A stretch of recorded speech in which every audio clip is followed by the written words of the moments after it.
கலை astro channel நேயர்கள் அனைவருக்கும் வணக்கம். இந்த 2025ஆம் ஆண்டு ஜூன் மாதத்துக்கான ராசி பலன்கள் ரிஷப ராசிக்கு எப்படி இருக்குங்கிறத இப்ப பார்ப்போம். ரிஷப ராசி நேயர்களே, இந்த ஜூன் மாதத்துல உங்களுக்கு என்ன மாதிரியான பலன்கள் இருக்கும் அப்படின்னு பாத்தீங்கன்னா, ஃபர்ஸ்ட் உங்களுடைய உத்தியோகத்துல பாத்தீங்கன்னா ஒரு நல்ல அருமையான மாதம் தான் சொல்லணும். ஏன்னா உத்தியோகத்துல பாத்தீங்கன்னா நல்ல முன்னேற்றம் ஏற்பட போகிறது. குருவினுடைய பார்வை வந்து என்னன்னா 6ஆம் இடத்துல விழுகுது. அதே நேரத்துல 6ஆம் இடத்து அதிபதி பாத்தீங்கன்னா 12ஆம் இடத்துல மறைஞ்சு போயிட்டாரு. அதாவது ஒரு மறைஸ்தான அதிபதி வந்து ஒரு மறைஸ்தான வீட்டிற்கு செல்லும் போது பாத்தீங்கன்னா ராஜயோகம் பாத்தீங்கன்னா அடிக்கும். அந்த ராஜயோகத்தின் அடிப்படையில பாத்தீங்கன்னா வேலை இல்லாதவங்களுக்கு எல்லாம் பாத்தீங்கன்னா வேலை வந்து புதிதாக கிடைப்பதற்கு வாய்ப்பு இருக்கிறது. இருக்கிற வேலையிலையும் பாத்தீங்கன்னா நல்ல முன்னேற்றம் ஏற்பட போகிறது. உங்களுக்கும் மேலதிகாரிக்கும் பாத்தீங்கன்னா ஏற்படக்கூடிய உறவுகள்ல வந்து ஒரு நல்ல முன்னேற்றம் இருக்கும்.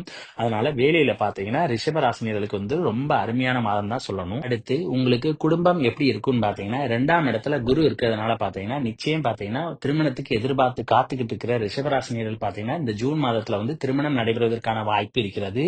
அதே நேரம் குடும்பத்துல பாத்தீங்கன்னா சந்தோஷம் மகிழ்ச்சி பொங்குவதற்கான வாய்ப்பும் இருக்கிறது.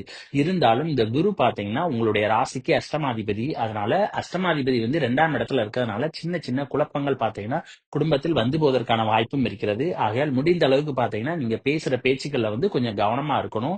ஏன்னா அதன் மூலமாக பாத்தீங்கன்னா உங்களுக்கு குடும்பத்துல வந்து பிரச்சனைகள் வந்து போவதற்கான வாய்ப்பும் இருக்கிறது. அதே நேரம் இந்த குரு பாத்தீங்கன்னா உங்களுடைய ராசிக்கு 11ஆம் இடத்து அதிபதி. 11ஆம் இடத்து அதிபதி பாத்தீங்கன்னா தனஸ்தானத்துல இருந்தானா நிச்சயம் பாத்தீங்கன்னா உங்களுக்கு தன வரவுகள் என்பது அதிகரிப்பதற்கான வாய்ப்பு இருக்கிறது. அதோட சனி பாத்தீங்கன்னா உங்களுடைய லாபஸ்தானத்துல இருக்கிறாரு. இந்த சனி வந்து உங்களுடைய ராசிக்கு 9 மற்றும் 10ஆம் இடத்துக்குரிய அதிபதி. அவர் வந்து 11ஆம் இடத்துல இருக்கிறதுனால நிறைய இன்வெஸ்ட்மெண்ட் செய்வதன் மூலமாக பாத்தீங்கன்னா உங்களுக்கு தன லாபங்கள் வருவதற்கான வாய்ப்பு இருக்கிறது. உங்களுடைய தொழிலின் மூலமாக உங்களுக்கு வருமானங்கள் வந்து அதிகரிப்பதற்கான வாய்ப்பும் இருக்கிறது. அடுத்து கல்வியை பொறுத்த வரைக்கும் பாத்தீங்கன்னா ஆரம்ப கல்வி படிக்கிற மாணவ மாணவிகள் பாத்தீங்கன்னா வந்து படிப்புல வந்து ரொம்ப சூப்பரா வருவாங்க. ஏன்னா புதன் பாத்தீங்கன்னா 2ஆம் இடத்துல இருக்கிறார். 2ஆம் இடத்து அதிபதி 2ஆம் இடத்துல இருக்கிறதுனால நிச்சயம் பாத்தீங்கன்னா கல்வியில வந்து ஒரு நல்ல முன்னேற்றம் என்பது ஏற்படும். அதனால நிச்சயம் பாத்தீங்கன்னா ஆரம்ப கல்வி படிக்கிற மாணவ மாணவிகள் பாத்தீங்கன்னா வந்து படிப்புல வந்து ரொம்ப அருமையாக படிப்பார்கள். இருந்தாலும் உயர்கல்வி படிக்கிற மாணவ மாணவிகள் மட்டும் கொஞ்சம் படிப்புல வந்து கவனம் செலுத்துவது நல்லது.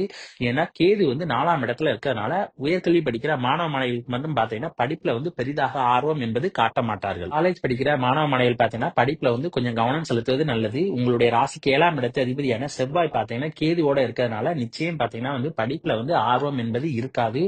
ஆகையால் உயர்கல்வி மற்றும் காலேஜ் படிக்கிற மாணவ மாணவிகள் வந்து படிப்புல வந்து கவனம் செலுத்துவது நல்லது.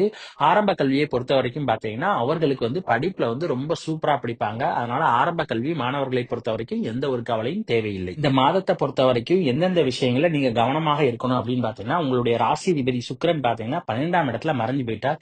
இதனால பெயர் புகழ் செல்வாக்குல பாத்தீங்கன்னா கொஞ்சம் களங்கம் வருவதற்கான வாய்ப்பு இருக்கிறது. ஆகையால் முடிந்த அளவுக்கு பாத்தீங்கன்னா நீங்க செய்யற செயல்கள்ல பாத்தீங்கன்னா கொஞ்சம் நிதானத்தோடு இருப்பது நல்லது. அதே நேரம் சுக்கிரன் ஆனவர் பாத்தீங்கன்னா உங்களுடைய ராசிக்கு 12ஆம் இடத்துல இருக்கிறதுனால தாம்பத்திய சுகம் கிடைப்பதற்கான வாய்ப்பு இருக்கிறது.